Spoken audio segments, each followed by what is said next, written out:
ওরে বাবা! দাদা, তোমাদের গ্রামে তো এখন থেকে অনেক ঠান্ডা পড়ে গেছে গো। ঠান্ডা? কোথায় ঠান্ডা? আমি তো ঠিক বুঝতে পারছি না।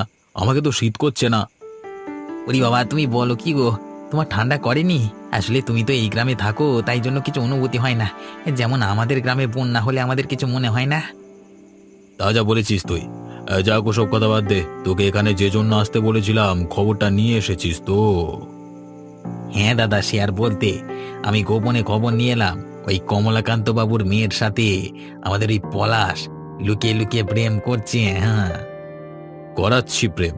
বেটাকে আমি দেখে নেব। আমি থাকতে ওই দৃষ্টিকে কেউ নিজের করতে পারবে না। আচ্ছা নগেন, শোন, তুই কিন্তু আজকে থেকে সমস্ত খবরাখবর আমাকে দিবি। বদলে তুই যা চাস আমি তোকে তাই দেব। হ্যাঁ, তোমার শুধু হাতটা আমার মাথার উপরে চাই দাদা। আমার গ্রামের কিছু লোক আছে, আমি তাদের দাবিয়ে রাখতে চাই, দাবিয়ে। বেড়াদের দেখে নেব আমি। হ্যাঁ, যদি তুমি আমার পাশে থাকো দাদা। অবশ্যই তোর পাশে থাকবো না কেন? তুই কি চাস আমাকে খুলে বল। আমি তোর জন্য সব করে দেব, কিন্তু তার বদলে ওই পলাশের খবরাখবর আমাকে দিতে হবে। একদিন সুযোগ পেলে বেটাকে এমন দাবরানি দেব না, তখন শীতের গ্রামে আসা ও একদম জন্মের মতো ভুলে যাবে। হ্যাঁ। তুমি কোনো চিন্তা করো না দাদা, আমি থাকতে তোমার খবরের কোনো অভাব হবে না। ঠিক সময় ঠিক খবর তুমি পেয়ে যাবে। পলাশ বড্ড বাড়াবাড়ি করছে, ওর ডানাগুলো একটু ছাঁটতে হবে। এইভাবে আমরা কদিন চলবো বলো দেখি। আমি সেই বিয়ের পর থেকে দেখে আসছি আমাদের গ্রামের এই হাল। একটুখানি বৃষ্টি হলো কি না হলো, একদম বন্যার জলে ডুবে যায়। আমি কি ইচ্ছে করে করি? আমাদের প্রাকৃতিক অবস্থান এমন জায়গায় গ্রামের যে আমাদের গ্রামে একটু বৃষ্টি হলেই বন্যার জলে ডুবতে বাধ্য হয়। তোমাকে তো আমি কতবার করে বলেছিলাম এর কিছু একটা ব্যবস্থা করো, কিন্তু তুমি তো তা করলে না। আমরা না হয় তোমার গ্রামে বউ হয়ে এসেছি, তা বলে অন্য কেউ ভেবো না যে এখনকার যুগে এই পোড়া গ্রামে তাদের মেয়েদেরকে দেবে। এসব তুমি কি বলছো কি? আমার নিজের ছেলে আছে, কেউ মেয়ে দেবে না মানে? তাহলে কি ওদের সারা জীবন আইবুড়ো হয়ে থাকতে হবে নাকি? শুধু নিজের ছেলের কথা ভাবলে হবে? গ্রামের আর পাঁচটা লোকজনের কথা ভেবে দেখো তো। এখন যারা যুবক আছে তাদের কজনকার বিয়ে হয়েছে বলো দেখি গত 2-3 বছরে? এটা অবশ্য তুমি ভুল কথা বলনি। গত 2-5 বছর ধরে এই গ্রামের কোনো যুবক ছেলের তো মানে বিয়ের সম্বন্ধ আসেনি। কে এই পোড়া গ্রামে তার মেয়ের বিয়ে দেবে? বন্যার জল হলে কত রোগ জীবাণু যে প্রবেশ করে এখানে, সে খেয়াল কি তোমার আছে? কিন্তু আমাদের তো শরীরে রোগ প্রবেশ করে না, তাহলে বাকি লোকজনদের অত ভয় কিসের? তুমি তো এখানে থেকে থেকে অভ্যস্ত, তাই জন্য তোমার কিছু মনে হয় না। এই যে আমাদের পাশে একটা উঁচু জায়গায় শীতের গ্রামের লোকজন থাকে, তাদের কাছে জিজ্ঞাসা করলে তারা বলবে যে তাদের ঠান্ডা করে না। এই যে খুবই চিন্তার বিষয়। কিন্তু আমার পক্ষে তো প্রকৃতির সঙ্গে লড়াই করা সম্ভব নয়। আমার মনে হয় আমাদের এখান থেকে অন্য জায়গায় গিয়ে থাকতে হবে, তাছাড়া এই সমস্যা থেকে মুক্ত হব নিকো। কিন্তু যাব কোথায়? আমাদের দুই গ্রামের মাঝের সমতল জায়গাটা নিয়ে আমাদের মধ্যে মনোমালিন্য আছে। কেউ কাউকে ওই জায়গাটা দিতে চায় না। কিন্তু তোমরা তো একে অপরকে অনুরোধ করে বা মুখোমুখি বসে সমঝোতা করে ওই সমতল জায়গায় বসতি স্থাপন করার ব্যবস্থা করতে পারো। এইটা কি উচিত? একটা গ্রামের মানুষ অতিরিক্ত শীতে কাঁপছে, আরেকটা গ্রামের মানুষ বন্যায় ভাসছে। আমার কি আগ বাড়িয়ে কিছু করবার প্রয়োজন আছে গিন্নি? কি দরকার বলো দেখি? যখন যেটা হবে সেটা দেখা যাবে। শুধু শুধু আমি তার সঙ্গে সখ্যতা করতে যাব, আর সে সুযোগ পেয়ে আমাকে অপমান করবে, সেটা তো হতে পারে না। অতএব যেমন চলছে চলতে দাও। বছরের বেশিরভাগ সময়টা আমাদের এখানে শীতল থাকলেও আমাদের এখানে কিন্তু অনেক জলকষ্ট, তাই ফসল চাষাবাদ ঠিকমতো হয় না। এইভাবে সমস্যায় চলতে থাকলে এই গ্রামে কেউ আসবে বলে তোমার মনে হয়? ওসব কথা বলো না গিন্নি। আমাকে ওসব কথা বলে কোনো লাভ হবে না। তুমি যতই চাও ওই সমতল জায়গা নিয়ে আমি অন্তত এগিয়ে আলোচনায় বসবো না। তারপর যা হবে দেখা যাবে। যদি কোনো সমস্যার সমাধান করতে না পারলে তাহলে তুমি এই গ্রামের মোড়ল হয়েছো কেন?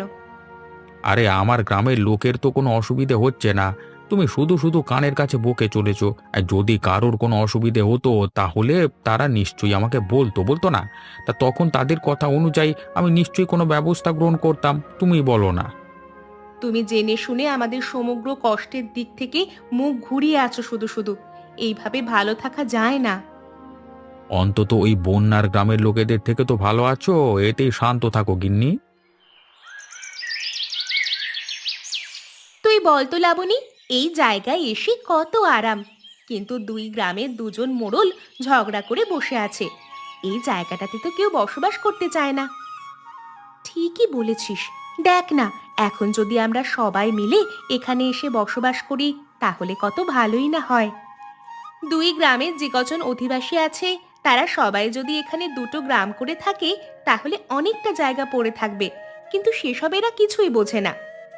দেখ, তোর আর পলাশের বিয়ের পরেই হয়তো সবাই মিলে এখানে চলে আসবে।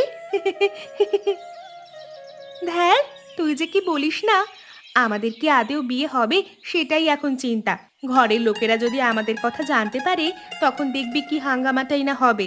সেই হাঙ্গামা দুই গ্রামের মিলন তো দূরের কথা, আরো বেশি করে দেখবি আলাদা হয়ে যাবে। তোরা তোদের বাবা মায়ের দিকে রাজি করাতে পারছিস না? আমাদের পর্যন্ত বলবার সাহসী হয়নি। আর তাছাড়াও অনেক কারণ আছে যার জন্য এখন আমরা আমাদের বিয়ের সম্বন্ধে অনিশ্চিত। কি কারণ শুনি? দেখ, আমাদের শীতের গ্রামে ফসল উৎপন্ন ভালোভাবে হয় না, আবার বন্যার গ্রামে উৎপন্ন হলেও ডুবে যায়। আমাদের এখানে জলের অভাব, ওদের ওখানে একটু বৃষ্টি হলেই বন্যার জল ঢুকে পড়ে গ্রামে। এসবই হচ্ছে কারণ। আমি বলি কি, তোরা বরং বিয়ে করে এখানে বসতি স্থাপন কর, আর তোদের সাথে আমিও চলে আসব। দেখবি ধীরে ধীরে সবাই এমুখো হয়ে যাবে। দেখি, সেই কাজ যদি করতে পারি তাহলে তো খুব ভালো হয়। তারপরে দেখা যাক কতদূর কি করতে পারি। হুম, দেখ, তা সে কবে দেখা করতে বলেছে? সে খুব সাবধানী ছেলে, দিনের বেলাতে দেখা করার কোনো মানে হয় না। সন্ধ্যের দিকে বলেছে আসবে। ঘরে কিছু জানিয়েছে? বাবাকে ভয় পায় রে, প্রচন্ড ভীতু। আহা, আমার জমিটা একটু উপরে হওয়ায় জল দাঁড়াতে পারে না, তাই আমার জমির সবজিগুলো কত সুন্দর হয়েছে। এবারই সবজিগুলো আমি বাইরের বাজারে বিক্রি করব ভাবছি। এখানে বিক্রি করলে কেউ দাম দিতে চায় না, উপরন্তু আমার সবজিগুলো নিয়ে কটু কথা বলে।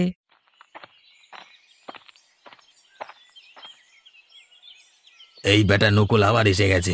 আমার কথা কিছুতেই শোনে না। ওকে আমি দেখে নেবো আজকে। কিরে নকুল, তুই এখানে কি করছিস? কি করছি মানে, তুমি দেখতে পাচ্ছ না? আমি আমার সবজিগুলোকে পরিচর্যা করছি। তা তুমি আমার দিকে ওইভাবে হাঁ করে তাকিয়ে দাঁড়িয়ে আছো কেন?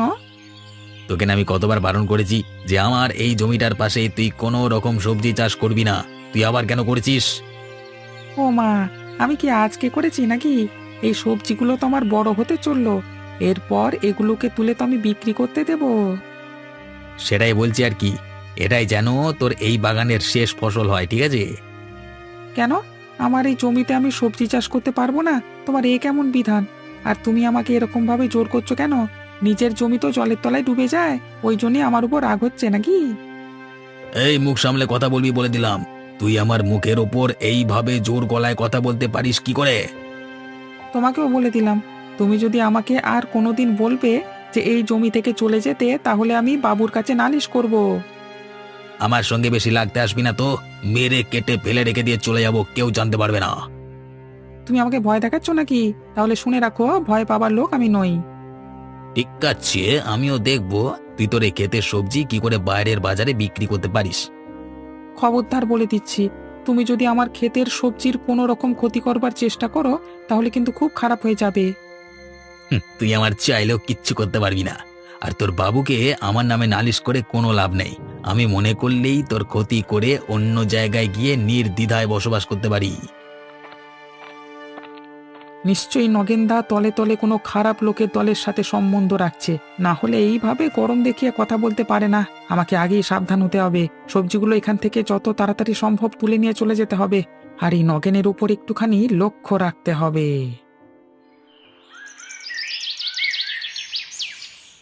সেই কখন থেকে এসে অপেক্ষা করছি, মহারানীর এখনো আসবার নাম নেই। জানি না কখন আসবে। ধুর। একটু দেরি হয়ে গেল গো, কিছু মনে করো না। কখন থেকে অপেক্ষা করছো তুমি? আর একটু হলে বাড়ি চলে যেতাম, ভাবলাম যে তুমি আসবে না, হয়তো অন্য কাউকে পছন্দ হয়ে গেছে। এই তো, আসতে না আসতেই তুমি আমাকে কথা শোনাতে শুরু করে দিলে তো। আমার কিন্তু কথা শুনতে ভালো লাগে না, এই বলে দিলাম। না না, হতেও তো পারে। তুমি সুন্দরী দেখতে, তোমার পেছনে কতজন পড়ে থাকবে।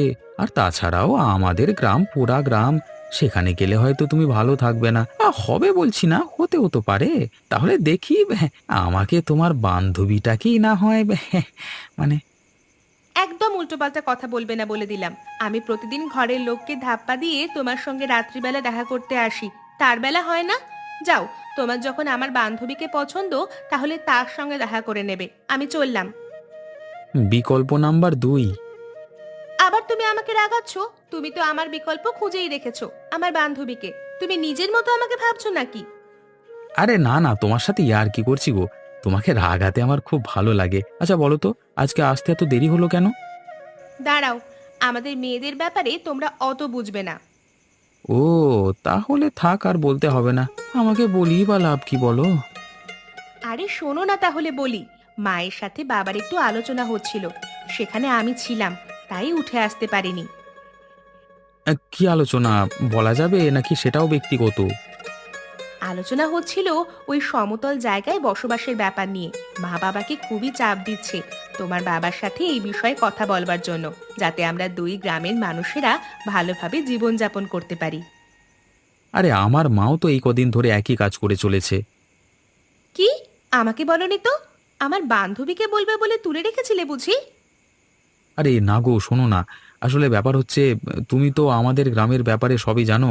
এই বন্যার পরিস্থিতির জন্য গ্রামের ছেলেদের না বিয়ে হচ্ছে না। তাছাড়াও রোগ জীবাণুর খুব প্রাদুর্ভাব। আমাদের গ্রামটা অপেক্ষাকৃত একটু উঁচু জায়গায় হওয়ায় সেখানে ফসল ভালো উৎপন্ন হয় না, আর খুব জলকষ্ট। শোনো শোনো, যদি আমাদের বাবারা নিজেদের মধ্যে কথা বলে এ সমস্ত কিছু আবার আগের মতো ঠিকঠাক করে নেয় না, তাহলে কিন্তু দারুণ হবে বলো। তার আগে আমার কথা কবে ঘরে বলছো বলো? এই একটু সময় লাগবে, দাঁড়াও না। সব দেখতে পাবে, দাঁড়াও। তবে আমার মাথায় একটা না বুদ্ধি এসেছে। কি বুদ্ধি গো? এই বুদ্ধিটা প্রয়োগ করলে কিন্তু আমাদের গ্রামের সমস্যাও মিটবে, তার সাথে তোমার আমার ব্যাপারটাও একদম জমে যাবে। হ্যাঁ। আরে, আমার মনে হচ্ছে নগেন লুকিয়ে লুকিয়ে সেই লোকজনদের সাথে দেখা করতে যাচ্ছে। না না, আমাকে পেছন পেছন যেতে হবে। যদি আমাকে নিয়ে কোনো রকম পরিকল্পনা করে, তাহলে কিন্তু আমাকে সাবধান হতে হবে। কিন্তু ওদের ওই পরিকল্পনাটাকে শোনা দরকার। যাই যাই, চুপি চুপি নগেনের পেছনে যাই। বল, কি খবর এনেছিস? ওরা দুজনে লুকিয়ে লুকিয়ে রাতের বেলা দেখা করতে যায়, সেটা কি তুমি জানো? হ্যাঁ, একবার পেছু নেব বলে অনেক রাত অবধি বসেছিলাম, কিন্তু পারিনি।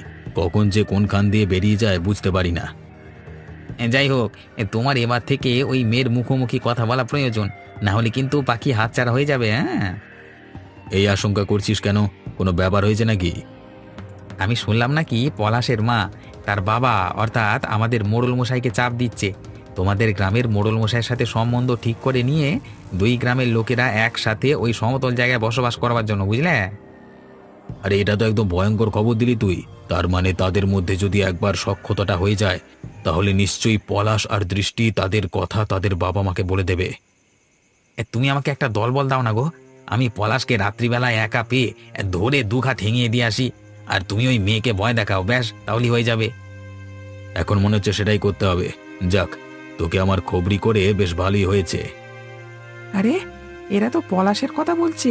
তার মানে এরা দুজনে মিলে পলাশের ক্ষতি করতে চায়। না না, আমাকে তো আগে ভাগেই পলাশকে একথা জানাতে হবে, না হলে এরা যা শয়তান। আমি অনেক ভেবে দেখলাম গিন্নি, এইভাবে কষ্ট করে থাকবার কোনো মানে হয় না। তুমি কথাটা ঠিকই বলেছিলে। হ্যাঁ, আমাদের নিজেদের মধ্যে সম্বন্ধটা ঠিক করে নেওয়া উচিত। যাক, তুমি তাহলে আমার কথায় সম্মত হয়েছো, এটাই অনেক। কিন্তু আমার মাথায় একটা পরিকল্পনা আছে, জানি না আমি ঠিকভাবে ভাবছি কিনা। কি পরিকল্পনার কথা বলছো? দেখো, পলাশের তো বিয়ে দিতে হবে, আর বদ্রীনাথের একটা মেয়ে আছে দৃষ্টি, খুব ভালো মেয়ে। তাহলে কি ওকে আমাদের বাড়ির বউ করে নিয়ে আসা যায়? হ্যাঁ, সেটা তুমি ঠিকই ভেবেছো। তাহলে তো সব সমস্যার সমাধান হয়ে যাবে। কিন্তু পলাশের তো একবার অনুমতি নেওয়া প্রয়োজন। একবার ডাকবো ওকে। আমি ডাকছি, দাঁড়াও না।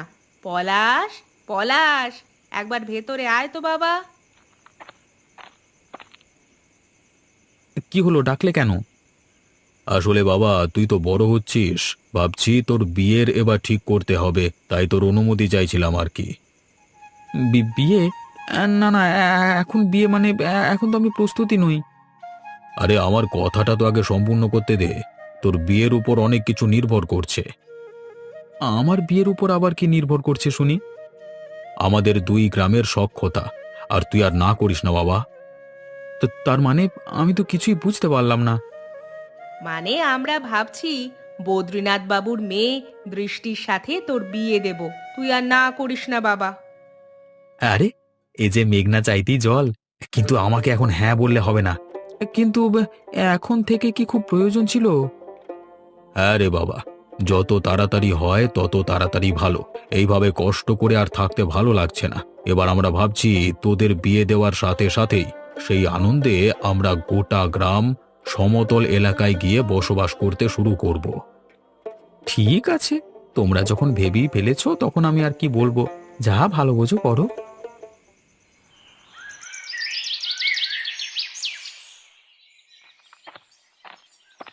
এই লাবণী, শোন, তোর সাথে কিছু কথা আছে।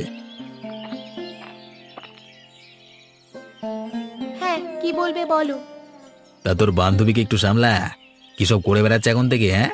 গ্রামের লোক জানতে পারলে ভালো হবে তো। তুমি কিসের কথা বলছো দাদা? আমি তো কিছুই বুঝতে পারছি না। নেকা ষষ্ঠী, কিছুই জানো না জানো, হ্যাঁ?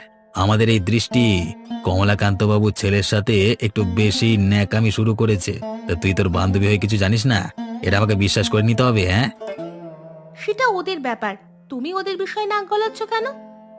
ওরে, গ্রামের ছেলে হয়ে এটা আমাদের নৈতিক কর্তব্য রে। তোর বান্ধবীটাকে বলে দিবি, যতই এখানে সেখানে এসব লীলা খেলা করে বেড়াক না কেন, বিয়ে তো আমি ওকে করব। ওর তোমাকে বিয়ে করতে বয়ে গেছে। দেখে নিবি হয় কি না। এখন আমি চললাম, হ্যাঁ?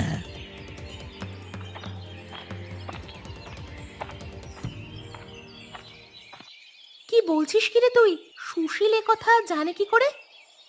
ও তোর পেছনে পড়ে আছে কবে থেকে তুই জানিস না? এখন তোকে অন্য কারোর সাথে মিশতে দেখে ওর তো হিংসা হবেই। এখন কি হবে? ও যদি বাবা মাকে বলে দেয়? কি আবার হবে? বাবা মা জানতে পারলে তোর বিয়েটা তাড়াতাড়ি দিয়ে দেবে। মা, তুমি এখানে কি করছো? আমরা... তুই কি ভেবেছিস আমি কিছু জানি না নাকি? আসলে মা, আমি তোমাকে বলতে চেয়েছিলাম, কিন্তু... আর বলতে হবে না। তোদের দ্বারা যে কিছু হবে না সেটা আমি বুঝতে পেরেছিলাম। দুজনেই তো ভিতর ডিম, ওই রাত্রিবেলায় লুকিয়ে লুকিয়ে দেখা করা ছাড়া আর কিছুই করতে পারবি না তোরা। আমি মানে... তোর বাবাকে আমি রাজি করিয়ে নিয়েছি, জানিস তো। কালকেই মনে হয় কমলাকান্ত বাবুর সঙ্গে দেখা করে কথা বলবেন। তার মানে? পলাশের মায়ের সাথে কথা বলে ভালোই লেগেছিল। আমরা তো সেই কবে থেকেই পরিকল্পনা করে রেখেছি তোদের বিয়ে দেব। তোদের লুকিয়ে লুকিয়ে এত কিছু করবার কোনো প্রয়োজন ছিল না। মানে তোমরা আগে থেকেই সবকিছু জানতে? না হলে হঠাৎ করে আমরা শুধু শুধু সমতল জায়গায় থাকবো বলে তোর বাবাকে চাপ দিতে থাকি? আমাদের ছেলে মেয়েদের বিয়ে হয়ে যাবার পর এইখানে আমরা আমাদের গ্রাম নিয়ে চলে আসব। হ্যাঁ হ্যাঁ, আমার একমাত্র মেয়েকে আর চোখের আড়াল হতে হবে না। আমার সারা জীবন আমার চোখের সামনেই থাকবে। আমরা না হয় অনেক কষ্ট করে সারা জীবনটা কাটিয়ে দিয়েছি, কিন্তু আমাদের ছেলে মেয়ের বেলায় সেটি হতে পারে না। আমার এটা ভেবে আনন্দ হচ্ছে যে অবশেষে এই সমতল জায়গাটা নিয়ে আমাদের মনোমালিন্য দূর হলো। আরে কি করছো সুশীলদা, তুমি পাগল হয়ে গেলে নাকি? কি করছো কি তুমি? ছেড়ে দে আমাকে নগেন। আজ কি আমি জলে ঝাঁপ দিতে যাই? এ দুঃখ আমি আর কোথায় রাখবো রে? আমার দৃষ্টি চলে গেল অন্যের হাতে। পাচ্ছি না সহ্য করতে। কি করবে বলো দাদা? ওদের বাপ মায়েরা যে এভাবে না চাইতেই ওদের বিয়ে ঠিক করে দেবে, সেটা তুমি জানবে কি করে বলো দাদা? এখন এখন তোমার আইবুড়ো থাকা ছাড়া আর কোনো উপায় নেই দাদা। কিন্তু লাবণী মেয়েটাও খারাপ নয়, হ্যাঁ? ইয়া! ওরে বাবা!